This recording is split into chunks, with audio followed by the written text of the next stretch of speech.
Mkuu wa Mkoa wa Mwanza Said Mtanda akiwa katika maadhimisho ya siku ya familia ya polisi amekagua gwaride la heshima lililoandaliwa ikiwa ni kiashiria cha askari na familia kuadhimisha siku hiyo. Hapa Mtanda anakagua shughuli zilizofanywa na jeshi hilo mkoani Mwanza ambazo ni utoaji wa elimu ya ukatili wa kijinsia, mafunzo ya askari wanamaji ambayo ni sehemu ya mkakati wa kuimarisha ulinzi wa raia na mali zao. Mtanda anawakumbusha askari polisi umuhimu wa nidhamu, uwajibikaji katika majukumu yao ya kila siku katika kulitumikia taifa na jamii. Kuwataka jeshi la polisi mkoa wa Mwanza mfanye kila linalowezekana kuendelea kukomesha viashiria vya ukatili wa kijinsia kama ambavyo mmekuwa mkipambana navyo. Tukomeshe uhalifu wa kupitia mitandao. Wizi kwa njia ya mtandao wa simu sasa imekuwa ni jambo kubwa.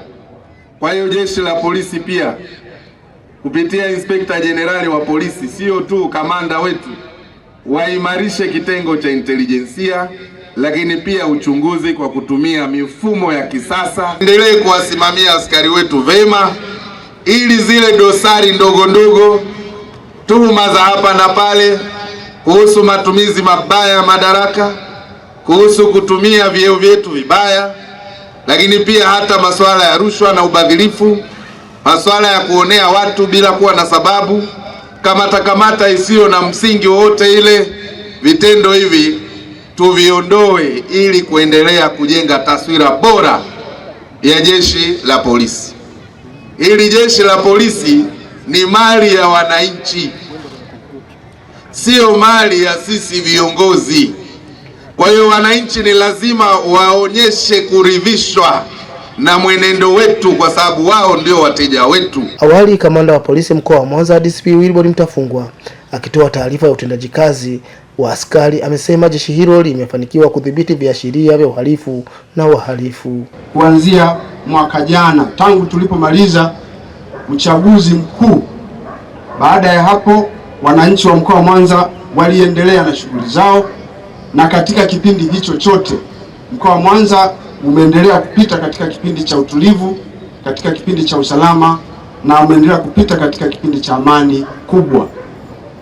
Yako matukio ambayo yamejitokeza, ambayo yameendelea kushughulikiwa kwa mujibu wa sheria, kanuni na taratibu, kwa sababu watuhumiwa mbalimbali wanaohusika katika matukio hayo waliweza kudhibitiwa, waliweza kukamatwa na kufikishwa katika vyombo vya kisheria.